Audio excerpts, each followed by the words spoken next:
ভুয়া নারী ম্যাজিস্ট্রেট বিভিন্ন সময় বিভিন্ন উনি নাম ধারণ করেন।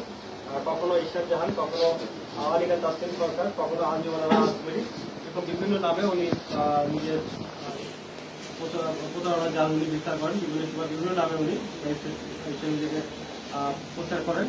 ঘটনাটি ঘটেছিল ঘুঘুডাঙ্গা, এটি হচ্ছে খড়নং আউলিয়াপুর ইউনিয়নে।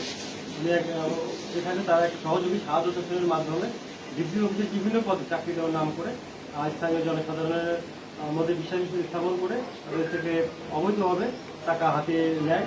এই টাকার পরিমাণ 8,25,000 টাকার মতো আমরা এই পর্যন্ত অভিযোগ পেয়েছি, সেটা কর্মকর্তী আছে। তো তারা এইভাবে প্রতারণা করে যাচ্ছে। একজন ভিকটিম আলামী, উনি 1.5 লক্ষ টাকা দিয়ে প্রতারিত হন।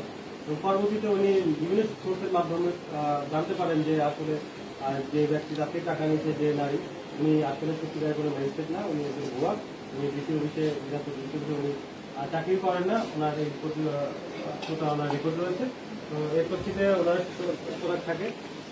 এটা 19 তারিখে আমাদের সেই ভুয়া ম্যাজিস্ট্রেট তার সহযোগী সাধারণ তার বাসায় যায়, তারা এই প্রতারণার পরামর্শ করে। এই সময় তার ত্রিপুল লাইনের সন্দেহ পুলিশকে অবগত করে।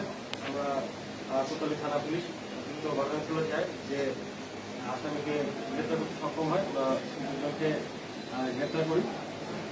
তার মধ্যে প্রধান আসামি হচ্ছে আনিকা তাসলিম সরকার। ওনার বিভিন্ন সময় বিভিন্ন ছদ্মনাম রয়েছে। ওনার বিরুদ্ধে ইতিপূর্বে মামলা রয়েছে, অনেকগুলি মামলা রয়েছে। কোতোয়ালি থানাতেও একটি মামলা রয়েছে, আপনারা এটি প্রকাশ করেছিলেন। দ্বিতীয় বিষয়ে ভুয়া বিজ্ঞাপন ছাপিয়ে এসে করতে গিয়ে উনি অনেকের কাছ থেকেই টাকা নিয়েছিলেন।